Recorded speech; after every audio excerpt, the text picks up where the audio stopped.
Staying healthy in ministry is vitally important to fulfilling the God-given purpose for your life. Let's continue to hear more about how we can stay physically healthy. Hello and welcome to this called video series, Healthy Pastors, where we're taking some time here to really think about and focus on some areas that as leaders, we need to aim to be healthy. And so today we're going to be talking about our physical health. My name is Greg Ford. I'm the lead pastor at One Church in Columbus, Ohio. And I have some thoughts for you today in this video, super practical. I mean, we're going to go like very in the weeds of things that might help you to kind of stick to your routine. You know, we've been talking about the fact that it's really habits. It's going to be the habits that ultimately set the tone, that keep us going. And a lot of us have had a lot of starts and stops and all of that, but we want to be able to stick with it. And so I want to give you some things that have helped me and might be good food for thought for you. One is on the diet side is in terms of what we're putting in our body is thinking about meal prep. Okay, so I've seen this, I've heard other people talk about it, and I personally have experienced oftentimes as a leader, you had a busy day, you got working, you didn't even realize, I didn't even eat today. You know, I barely ate anything. And so then all of a sudden you're like a savage, like you're just ravenous. I just want to eat anything and I need to eat really fast. And it's in those moments that you're kind of vulnerable to whatever is accessible. So you might have a tendency to pull over and get fast food because it's hot and ready, or you're at the house and you're just going through the cupboards and you're grabbing whatever you can get. And of course, if you had a healthy option and it was prepped and it was ready, you'd probably choose it. But the fact that it's not, okay, you don't. So one of the things my wife and I do is we will meal prep. We'll basically sit down and in bulk prepare meals food we like to eat that's healthy, and then we've invested in a bunch of the Rubbermaid little packages that we can take. And so when I leave for work, I take it with me. And so what we have is healthy snacks and meal prep that help us not just fall into that I'm starving and I'll just take whatever's an arm's length away. Another would be on the exercise side, really looking for workouts that you like. I know I mentioned this in another video, but I just want to encourage you, get a little curious about this. Start to, find what are areas of things that, whether it's jogging, exercising, bike riding, weightlifting, finding things that you like to do is tremendously important. It's very hard to stick with something that you don't like doing, especially in fitness. I've seen people before, they get sort of pumped about getting healthy and they'll go, I'm going to get up at 5 a.m. and I'm going to start doing CrossFit and I'm going to do all these things. Well, they're not a morning person and their body's hurting from CrossFit. It's just too easy to quit. So workouts that you like. Okay, here's another one. This is what I call show up and start. Okay, there are so many days I do not feel like exercising. I do not feel like working out. And the idea of an hour or an hour and a half workout is daunting. It's just like, oh man. So all I want to do is turn my car, go home and not do anything.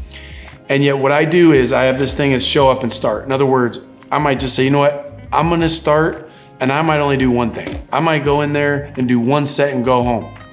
But what happens? If you show up and start, you get that first exercise, you start doing it, you start sweating, you start getting into it, and 99 times out of 100, you end up finishing that workout. You end up doing more than just one set.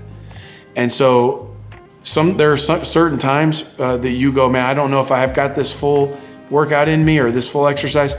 Just show up and start. The next is scheduling workouts like a meeting, okay? I want to give you permission to put on your calendar, hey, I have a meeting during this time, and you don't even necessarily have to say what it is. It might be your exercise and your workout, but to put it on there, because if not, it's like other things that should be priority, you just run out of time. The schedule fills up. And so you can put on a meeting for you. Maybe you have good energy at noon or 1 o'clock or late morning or something. And so you do your meetings in the morning and your study. And then why not at 11 o'clock, you go work out for a half hour to an hour and just put it on there as a meeting. If you don't schedule it, often it won't happen. And don't be afraid to do something midday if that's a time that you're in good energy. Here's another one, is do something every day.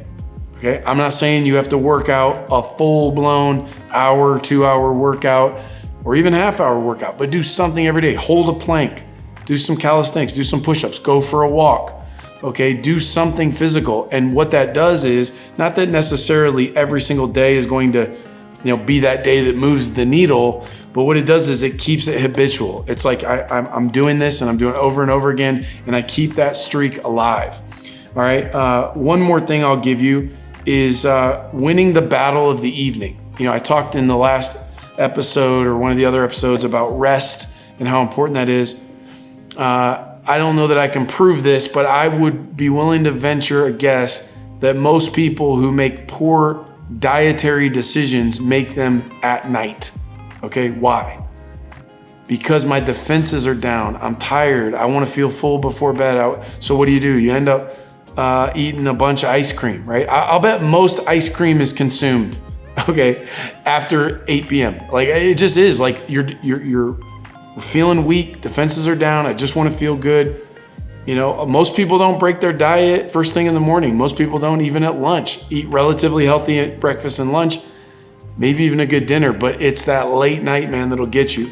And so I just encourage you, don't just put all your defenses down late.